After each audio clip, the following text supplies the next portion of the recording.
السلام علیکم ورحمۃ اللہ وبرکاتہ۔ کیا حال ہے آپ سب کا؟ اللہ تعالیٰ آپ کو اپنی حفظ و امان میں رکھیں، آمین۔ آج کا ہمارا ٹاپک ہے رمضان اور روزہ۔ رمضان میں روزہ ایک خاص عبادت ہے۔ عربی میں روزے کے لیے صوم کا لفظ استعمال ہوا ہے، جس کے لغوی معنی ہے کسی چیز سے رکنا، اسے چھوڑ دینا۔ روزے میں انسان طلوع آفتاب سے لے کر غروب آفتاب تک کھانے پینے اور نفسیاتی خواہشات سے دور رہتا ہے۔ صرف اللہ تعالیٰ کا قرب حاصل کرنے کے لیے انسان حلال چیزوں سے دور رہتا ہے۔ رسول صلی اللہ علیہ وسلم نے اپنی زندگی میں 9 سال رمضان کے روزے رکھے، اور رمضان المبارک کے روزے رکھنا ہر بالغ مسلمان مرد اور عورت پر فرض ہے۔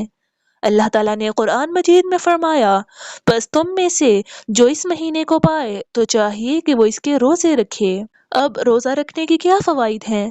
اللہ تعالیٰ نے قرآن مجید میں فرمایا، اے لوگو جو ایمان لائے ہو، تم پر روزے اس طرح فرض کیے گئے جس طرح تم سے پہلے لوگوں پر فرض کیے گئے تھے، تاکہ تم متقی بن جاؤ۔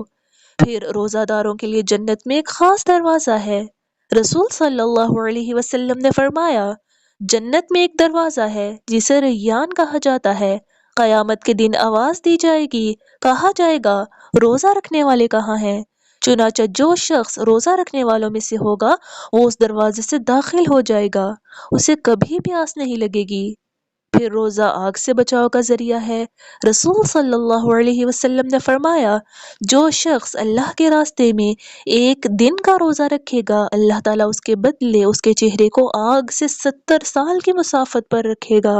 پھر روزہ دار کی منہ کی بو اللہ تعالیٰ کو مشک کی خوشبو سے زیادہ عزیز ہے۔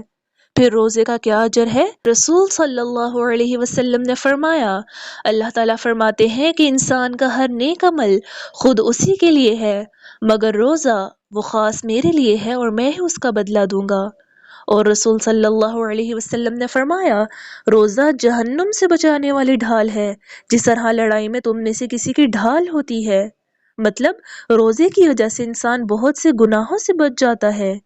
پھر روزہ رکھنے سے انسان کے گناہ معاف ہو جاتے ہیں۔ رسول صلی اللہ علیہ وسلم نے فرمایا، جس نے ایمان کے ساتھ اور ثواب کی نیت سے رمضان کے روزے رکھی، اس کے گزشتہ سارے گناہ معاف کر دیے جاتے ہیں۔ پھر روزہ قیامت کے دن اللہ تعالیٰ سے بندے کی سفارش کرے گا۔ رسول صلی اللہ علیہ وسلم نے فرمایا، روزہ اور قرآن قیامت کے دن بندے کے لیے سفارش کریں گے۔ روزہ کہے گا، اے میرے رب، میں نے اس بندے کو کھانے پینے اور اپنی خواہشات پورے کرنے سے روکا، لہٰذا اس کے بارے میں میری سفارش قبول فرما۔ قرآن کہے گا، اے میرے رب، میں نے اس بندے کو رات سونے سے روکے رکھا، لہٰذا اس کے بارے میں میری سفارش قبول فرما۔ چنانچہ دونوں کی سفارش قبول کر لی جائے گی۔ پھر روزہ دار کی دعا بھی قبول کی جاتی ہے۔ تو روزہ رکھنے کے بہت سے فوائد ہیں، تو ہمیں صرف اللہ تعالیٰ کی رضا کے لیے خالص نیت کے ساتھ روزے رکھنے چاہیے۔ اور روزہ رکھنا جسمانی صحت کے لیے بھی بہت مفید ہے، تو ہمیں لازمی روزے رکھنے چاہیے۔ اور رمضان میں ہمیں خاص طور پر سحری اور افطاری کا اہتمام کرنا چاہیے۔ مومن کے لیے سحری کھانے میں برکت ہے اور یہ سنت بھی ہے۔ رسول صلی اللہ علیہ وسلم نے فرمایا، سحری کھاؤ کیونکہ سحری کھانے میں برکت ہے، اور ایک مرتبہ فرمایا، سحری کا کھانا کھایا کرو کیونکہ یہ بابرکت کھانا ہے۔ تو ہمیں لازمی سحری کا اہتمام کرنا چاہیے۔ کچھ لوگ سحری نہیں کرتے اور کچھ لوگ بہت پہلے ہی کر لیتے ہیں، لیکن پسندیدہ یہ ہے کہ سحری میں آخری وقت تک کھایا جائے۔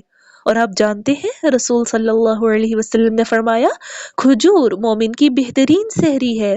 تو آپ نے سحری میں جو کچھ کھانا ہے تو اس کے ساتھ لازمی کھجور بھی کھانی ہے۔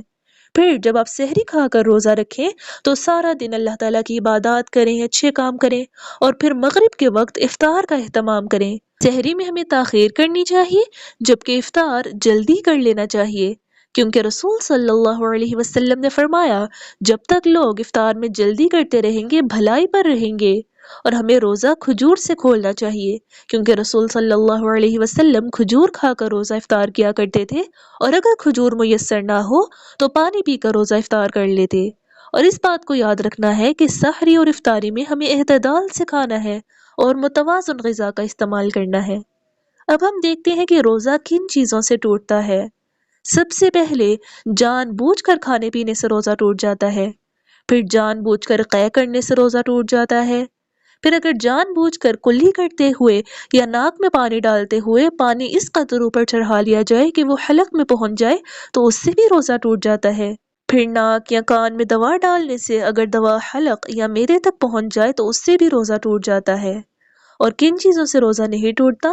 اگر بھول کر کچھ کھا پی لیا جائے تو اس سے روزہ نہیں ٹوٹتا، اور اگر خود بخود کہا جائے تو اس سے بھی روزہ نہیں ٹوٹتا۔ پھر آنکھ میں سرما ڈالنے سے، مسواک کرنے سے اور عطر لگانے سے بھی روزہ نہیں ٹوٹتا۔ پھر روزے کی شدت میں غسل یا کلی کرنے سے روزہ نہیں ٹوٹتا۔ پھر دھول کے حلق میں جانے سے روزہ نہیں ٹوٹتا۔ پھر اگر ناک وغیرہ سے خون نکلے تو اس سے بھی روزہ نہیں ٹوٹتا۔